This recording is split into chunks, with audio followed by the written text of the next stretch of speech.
Hi friends, DTCP norms ప్రకారం ఏదైనా ఒక లేఅవుట్ అంటే ఎప్రూవ్డ్ లేఅవుట్ డిటిసిపి పర్మిషన్ పొందినటువంటి ఎప్రూవ్డ్ లేఅవుట్లో జనరల్గా 40 feet, 33 feet, 60 feet, 80 feet, 100 feet ఇలా ఆ ఏరియాని బట్టి ఆ ఎప్రూవ్డ్ లేఅవుట్ని బట్టి రోడ్స్ అనేది వేయడం జరుగుతుంది.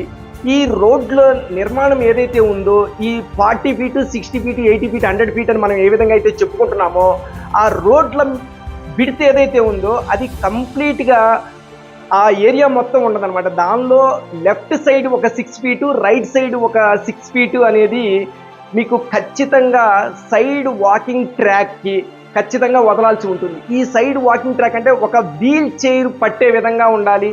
మోరోవర్ ఇద్దరు మనుషులు పక్క పక్కన నుంచొని నడిచే విధంగా ఖచ్చితంగా ఫుట్ ట్రాక్ అనేది ఉండవలసి ఉంటుందన్నమాట. ఇది 40 ఫీట్ రోడ్లో అవచ్చు, 60 ఫీట్ రోడ్లో అవచ్చు, 80 ఫీట్ రోడ్లో అవచ్చు.